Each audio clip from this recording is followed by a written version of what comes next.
श्री स्वामी समर्थ मित्रमैत्रिणींनो, आपण पाहताय एक आपल्या आईसाहेब पोहे खात आहेत. आमची सकाळची अशी गडबड असते. आज आहे पोहेचा बेत. रोज एक नवीन प्रकारचा नाश्ता असतो. आज आहे पोहे. मस्त मोठी कढईमध्ये तेलामध्ये जिरं मोहरी टाकलेली आहे, कढीपत्ता, मिरची, कांदा हे सगळे टाकून झालं. हळद टाकून झाली. पोहे टाकलेले आहेत. त्याच्यामध्ये भरपूर पोहे करावे लागतात. आता छान पोहे, रोज एक नवीन प्रकारचा आपण नाश्ता करतो. आपला महाराष्ट्रीयन नाश्ता बनवतो, जेणेकरून ह्या सगळ्या ज्येष्ठांना त्यांच्या पोटाची काळजी घेतली की त्यांच्या तब्येतीची अर्धी तक्रार कमी होते. वेळेत नाश्ता तो त्यांच्या तब्येतीला चालेल, त्यांना आवडेल आणि पचेल असा नाश्ता बनवतो. मस्त पोहे तयार झाले. कोथिंबीर टाकली. आता आपण बघतोय सुंदरसे पोहे झालेत. मस्त एक वाफ आली. झाकण ठेवलं होतं त्याच्यावरती.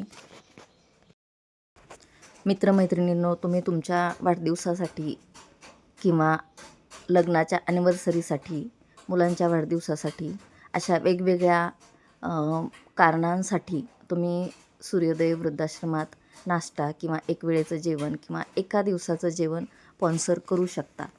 पोहे तयार झाले. मस्त डिशमध्ये पोहे भरणं चालू आहे.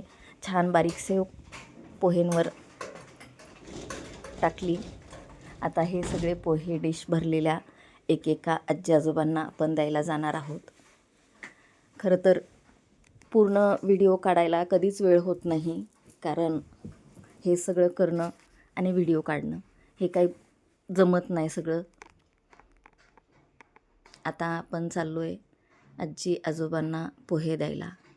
ह्या वयामध्ये ज्येष्ठांना हवं असतं वेळेत चहा, नाश्ता, जेवण, औषधं. त्यांना काही होतं आहे का तर डॉक्टर ह्या सगळ्या गोष्टी वेळेत दिल्या. त्यांची आंघोळ किंवा त्यांचं स्पंजिंग, त्यांच्याशी गप्पा मारणं, त्यांना काही होतं आहे का विचारणं, हे सगळं वेळेत दिलं की मग त्यांचे अर्धे आजार कमी होतात आणि ते आनंदी पण राहतात. आता अशा तऱ्हेने चालू आहे सर्वांना नाश्ता देणं. नाश्ता झाला की ह्यांचं सकाळचा गोळ्यांचा राऊंड होणार आहे. मग त्यांना थोडंसं आम्ही चालवणार आहोत.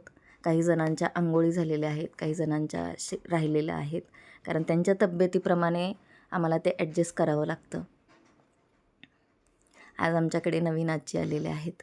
रात्री उशिरा आल्या, त्यामुळे मग मित्रमैत्रिणींनो, तुम्हाला जर शक्य असेल तर आश्रमातील आजी आजोबांना भेटायला या, त्यांच्याशी गप्पा मारायला या.